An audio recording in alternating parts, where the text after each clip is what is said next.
So, our topic today is Will you walk through the portal? As part of this month's exploration of the theme of imagination, I explored last week the need to imagine something different and how to overcome our blocks to imagining that. And so today I want to talk about moving into an imagined future so that it becomes the real present and how we might overcome some of the blocks to stepping into that new future. In Roman Catholic tradition, ordinary time is interrupted by the great holidays of Christmas and Easter, and with the lead up times of Advent and Lent. The rest of the year is just ordinary time. There's a few special Sundays which also replace ordinary time, but it's just, most of the time it's ordinary time. The 6th of January in that tradition begins ordinary time. Ordinary time is that which is not so special, but just, well, ordinary. And then the special times, because we're stepping out of ordinary time, seem to be more highly charged. Many science fiction and fantasy stories use the device of a portal, a passage between worlds or between times. Sometimes the characters in the story are thrown through the portal, and sometimes they have to decide whether they walk through it or not. Alice fell down the rabbit hole. Dorothy was swept up in a tornado. Exploring in the closet and finding a passage to Narnia was more of a choice eventually. And then there's the Guardian of Forever with Captain Kirk or Commander Giorgio. Many science fiction stories and spiritual traditions talk about portals, a passage from the here and now ordinary time and place into some place or time that's uncertain. For many, last Wednesday was a kind of portal, especially after the events of the 2 weeks before. 3 Wednesdays in a row, 3 I's: insurrection, impeachment, inauguration. I've had several people describe Wednesday as moving back to ordinary time, getting away from the norm breaking that had become almost a daily reality. And yet we don't really move back to ordinary time. For one thing, right now, this pandemic is still with us. And it may in some ways be becoming ordinary and the norm. I know that if I see a movie or TV show now where people are not masking and keeping social distance, it really creeps me out. Just makes my skin crawl. And yet this new normal, or the normal non-normal, is also eventually going to give way to something else. We have, as humanity, been here before. We've had plagues, pandemics, and humanity has survived. Enough people, at least, have survived to make a new start. In doing genealogy work with my own Scandinavian ancestors, I've learned that the Black Death of the medieval years wiped out probably more than half the population of those countries. And then the pattern of having large families to work the farms or fish the fjords developed during those long centuries of repopulating the land. And then in the 19th century, when first Norway and then Sweden no longer had enough land to refill, many of the children in these large families, not yet adapted to this new reality, could not eke out a livelihood anymore. Instead, they got on boats and went by the millions to North America. There are today more people of Norwegian descent in North America than there are in Norway. The 1918 influenza epidemic may have infected 500 million people worldwide and killed 50 million. That epidemic or pandemic resulted in a number of significant social changes. Some were positive, but not all were.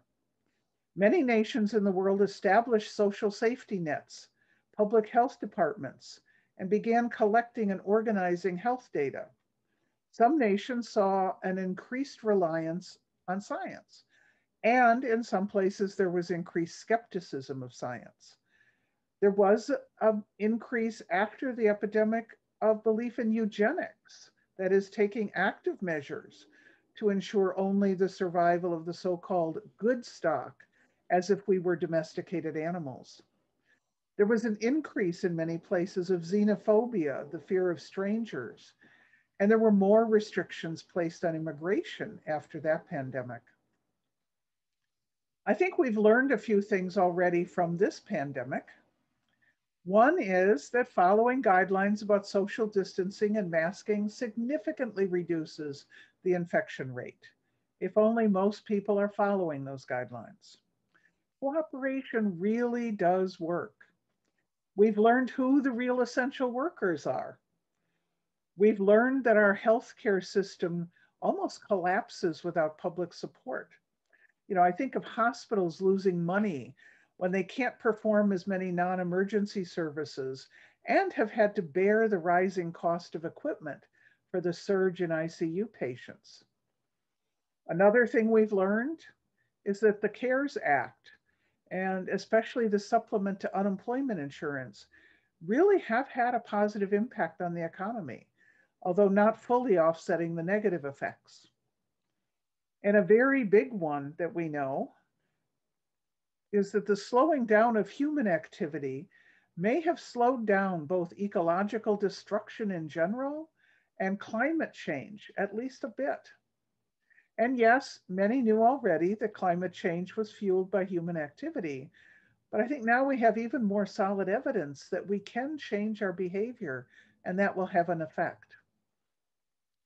We can imagine some changes that could come from the learnings about this crisis. A universal basic income of some kind, maybe. The value of science-based public health policy, not wish-based or power-based. The need to see healthcare as a common good. The need to rethink how we organize our work lives so that we cut down on the use of fossil fuels. We also saw last summer that we seem to have reduced a tipping point. We seem to have reached a tipping point of public outrage finally over police killings of Black people and other targeting for violence of those who are not white. And then there's our more recent governance crisis with an insurrection that we now know was aimed at executing the Vice President, Speaker of the House, and other members of Congress and staff members, coming in many cases within a minute of succeeding. And that constitutional crisis that we've known for some time now, but which came to a head, where it has now become far more apparent that when you task the executive branch with enforcing laws, and you have an executive branch violating the law, you do not have a republic, but the potential of a dictatorship. When you have the deliberate ignoring of millions of votes, alleging fraud on the grounds that certain groups of people voted in higher numbers than usual, you have a system which attempted to very specifically disenfranchise people in those groups. And so we have to imagine a lot of changes in the machinery of a democratic republic. We've also seen, or many have anyway, the need for equity and inclusion in an increasingly diverse nation. The pandemic's disproportionate effects, the discounting of certain voters, the disproportionate violence by police and people with privilege directed toward Black, Indigenous, and other people of color. None of any of those changes will happen without action and without conscious action. We already saw this week some reversals, including the new protection of dreamers, those people brought to the United States as children by their parents who have grown up here and feel part of the nation and want to stay in the only country most of them know. The lifting of the Muslim ban so families can now reunite and see each other, at least when air travel again becomes safe. And a recommitment to science-based and systematically organized public health. Some cities have taken measures to change some of the roles assigned to police. Other changes are still in the imagination stage. We can likely list 100 other changes we can imagine and want as solutions to the problems that maybe we now see more clearly. But will we step through the portal to that other world? Do we have the courage and the strength? Because it will take both courage and strength. I sure felt an immense relief this week, feeling like I can shift from first paying attention to see what latest outrage has been committed, and second, then doing something to slow down the damage or stop it. And I know that we're still not where we need to be. There's an awareness, I think, of even so that some level of energy I can now begin to put into both healing from this past emergency level activity and to rebuilding. The metaphor which came to my mind this week was actually not so much a portal that we stepped through, or even waking from a bad dream, as some people were saying. It is, I wrote, more as if a hurricane has gone over and it's now done and we need to rebuild. As far as getting to a government that is responsive to the needs of all the people, with the pandemic, we're not yet to the point where we can return. We're still figuratively hiding in the basement, waiting for the winds to pass. But there will be a day to rebuild. After hurricanes, rebuilding isn't just about putting everything back the way it was. We learn each time there's a hurricane. Don't build in certain areas. Build differently. Build with attention how to build so that we have more resilience to handle the next storm. And we also see after each hurricane that some rebuilding is foolish. Some rebuilding does not see the changes that are needed. Why do we so often fail to learn the lessons from a disaster or even disappointment and just try and go back to a normal that wasn't actually working that well in the first place? Well, I've done a lot of study over many years. It's an interest of mine to look at how change happens, how people change, and also some about why and how people refuse to change. It's that latter which fascinates me at this moment in history. What could keep us from stepping through the portal into a future we can imagine that will take hard work to create and that isn't guaranteed? There was nothing inevitable about last week's inauguration. It took enormous effort to increase the number of people who voted so that a result could reflect the will of more people, not just the will of those who were sure the system has already been working for them. It took courage and resilience and a lot of pre-planning to get members of Congress to safety quickly. I'm still amazed that that was successful. And to finally break through that curious resistance to sending help to defend the Capitol building and those in it. So here are some of the ways I've learned we can get to change when we say we want it. Well, the first is understanding that getting to a changed world means you have to change too. I have been a leader or a minister now with 6 congregations. Every one of them wanted change, but in some, they wanted solutions that would work without making any of the people change. They wanted to do the same things they always did and get different results. And so nothing much happened. Change means you will change. You need to not only see the light and want the light, but be the light. The second one is about detaching from previous negative change experiences. Just to take voting for the example again, so many people who have not voted before did not vote because they said voting didn't make a difference before. When you believe that, not voting then becomes a self-perpetuating cycle. If you refuse to vote, no, your voice does not matter. Refusing to be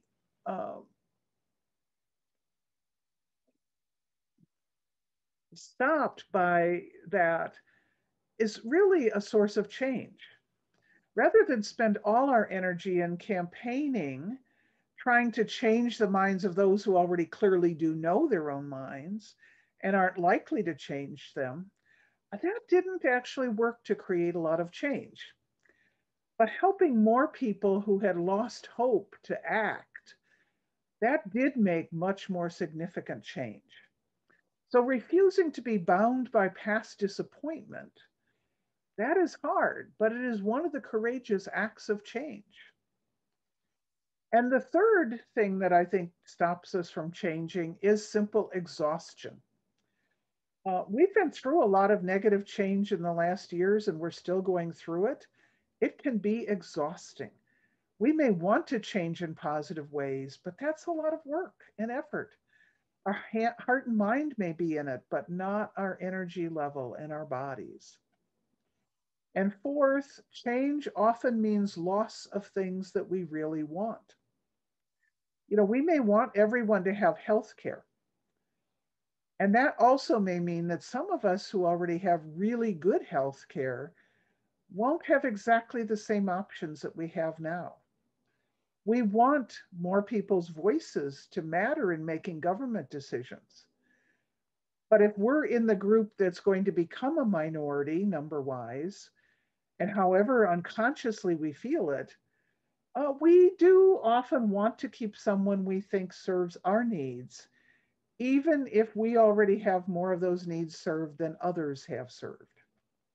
You may want climate change reversed, and you also might want to keep the lifestyle that has become comfortable.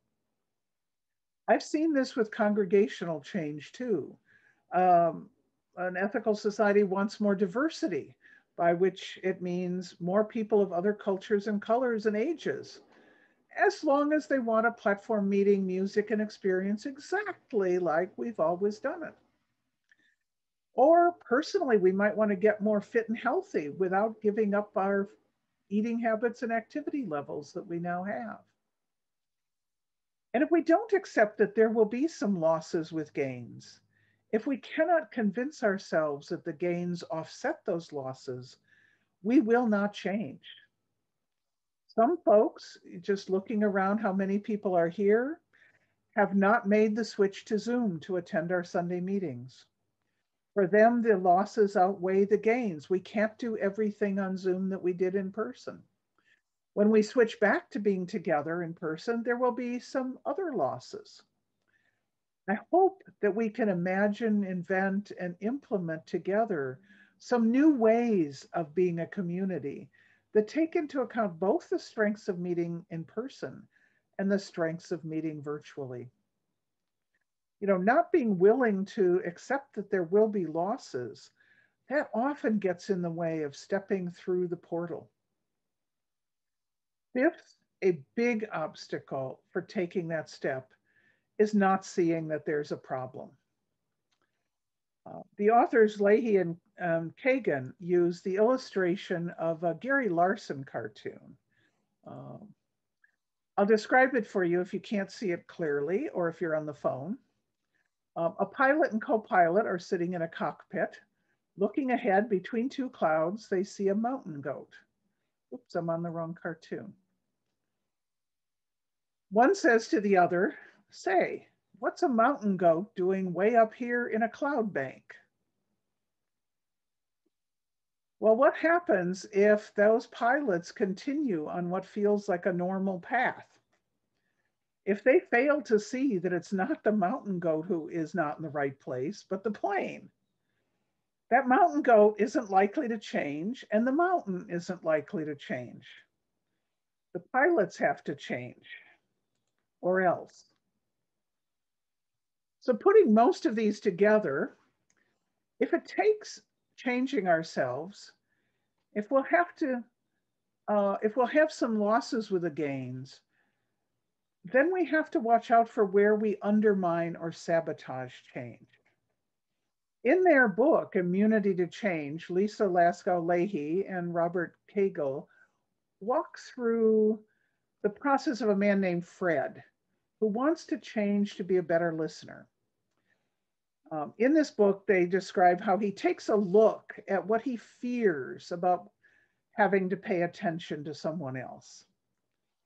He says, If I think of not allowing my attention to wander off, what's the worst feeling that comes up for me? Well, the first thing that comes up is just boredom, and the next is impatience. I just hate the feeling of being bored, that what I'm doing has no important point. I'm not engaged. It's like the feeling of waiting for a plane to land. I'm waiting for life to happen, but life is not happening. I'm having to listen to a lot of stuff that frankly doesn't matter to me, or that I already know, or that I got from the person in the first 2 minutes, and now he is saying it all over again in some slightly different way. I hate that. The boredom often runs quickly into impatience. Well, notice how he's really assessing what gets in his way of changing: boredom and impatience. But then these two authors push him further to what's behind that boredom and impatience. And he gets a little deeper, and they describe him saying this: the impatience comes up in a variety of ways. I'll be listening to someone, and something they say reminds me of something that needs doing. If I don't allow myself to go there in my mind, I feel terror that one of the balls I'm juggling is going to drop. I have a lot going on in my life, and the truth is that I'm not a very well organized person. If I don't attend to the worry as soon as it comes up for me, I could forget about it and something bad could happen. He goes on, sometimes with my kids or with people who work with me in the company, the impatience has to do with an alarm that they are going to screw up. When I think of just continuing to listen and stifling my urge to start giving my wonderful advice, I worry, for example, that my daughter is going to take a big wrong turn in her life. So, listening to that kind of thinking, when others need to also be part of the change and aren't seeing the need to change, we can also ask, what keeps them from seeing the need to change? What are those fears they have? What are the fears I have? What comforts don't they want to give up? And don't I want to give up? Keegan and Leahy then suggest that there's still another step we need to take. It's not just that Fred fears looking stupid and fears that something bad will happen. It's actually a positive commitment on his part to looking competent, a commitment to feeling powerful and in control. For most of us, to use a parallel, we want a stronger and more resilient democracy. We want climate change to be reversed. We want everyone to have health care. And yet it doesn't change because we still have other commitments to, and think about that. What are they? Those of us who wrote postcards and sent text messages or made phone calls probably struggled with this a bit. We want democracy, but we also want to spend our own time doing our own work, having our own fun, looking after our comfort. I think of one vision of a better world that has been a phrase used for maybe 2,000 years. Everyone beneath their vine and fig tree, living at peace and unafraid. What a vision of a world. We want a world where everyone can do this. And to get there, sometimes that means we have to move from our comfortable position underneath our own vine and fig tree and have some discomfort and unpeacefulness and face our fears. To step through that portal means leaving something behind, not knowing if we can come back to it someday. We have built our lives, however uncomfortable they may be, around making some bargains with ourselves and the world that will take this as it is. In times of crisis, our discomfort becomes so much greater. That fig tree starts shaking in the hurricane force winds, and we have to move. But we won't often do that until we look at the commitments we've made and face them, and face what the consequences are of not moving. And then we have to challenge those commitments that we've made. What assumptions are they built on that may not be true? Is it really ease and comfort to not take action on climate change? and then face living in a world with a changing climate that makes these pandemics come more often? Is that really easier? Are pandemics easier to handle than doing the work of climate change? For some of the commitments and assumptions, we may actually need healing first. If we've been convinced that we have no power, maybe because of how we've grown up, probably nothing can motivate us to go out and vote until we find a way to increase our own self-esteem and can reconceive our sense of power. Many of the commitments that we've made in our lives that are stifling were made out of traumas large and small, our own traumas and multi-generational. Rejection as a child can decrease self-esteem for a lifetime if we don't heal. And lower self-esteem means we won't feel that we have the power to change the world. And we can't just say, get over it. We need attention in this process to healing. And that brings us to one final and I think critical way that we have to build the courage and strength to step through the portal. Be sure that we take others with us. Strength added to strength increases our strength. We are more resilient if, like geese flying south, we can take turns being in front and bearing the brunt of the wind. We can deal with our exhaustion better if we are in a relay race and not a sprint or a marathon. Our own commitments to staying the same based on mistaken assumptions about how the world works can be questioned when we see that others live differently. And our commitments are more likely to be healed if we are in a nurturing community. Organizing is essential to making change. The increase in the number of voters willing to register their votes this time was due primarily to a huge effort, and some of you were part of that. A huge effort to reach out and connect person to person and let someone know their vote was important. Maybe the first time someone ever said that to them personally. And there was a massive effort that it took to organize that reaching out. Change takes being connected, and it also takes organizing those connections and being clear with those involved what they can do. The truth is that for many changes, we don't have a choice. We're thrown through the portal. The hurricane comes through and destroys. But even then, we still have some choice. We can choose to curl up in a ball and refuse to deal with it. We can rebuild in a way that is susceptible to the next hurricane. Or we can work with our resilience and make real change. Last week, I offered one vision. I said, imagine a world where people treat us as our very best selves, not how we look or what they think of us or what they think we should be. Imagine a world without racism, sexism, homophobia, anti-Semitism, xenophobia, ageism, sizeism, many others.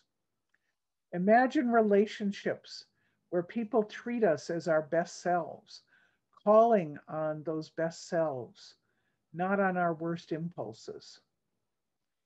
Well, we will not step through the portal to that world if we do not change ourselves, if we do not see the problem, if we prioritize our current comfort, if we don't get rest for our exhaustion, if we don't see the benefits of that world that are greater than the costs to get there. And we won't get there if we don't work together. You know, I've drawn here on the work of Robert Keegan on change, but I want to close with a quote from him on happiness, because I think our willingness to step through the portal and take the leap and make the change depends in part on how we see happiness. He wrote, but what is happiness? The definition most in vogue is one of happiness as a state characterized by pleasure, a banishing of pain, suffering, and boredom, a sense of engagement and meaning through the experience of positive emotions and resilience. However, he goes on, the research literature on happiness suggests another definition.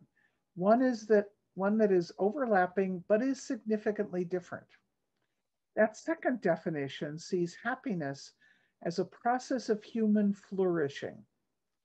This definition, whose roots go back to Aristotle and the Greeks, includes an experience of meaning and engagement, but in relation to the satisfaction of experiencing one's own growth and unfolding, becoming more of the person one was meant to be, bringing more of oneself into the world. And I would add, it also includes being part of the world, becoming more of the world it could be, a world in which every person can become more of the person they were meant to be. And in turn, they bring more of their self into the world. For those who later watch this on video, you can find out more about the Riverdale Yonkers Society for Ethical Culture at our website, ryscc.org.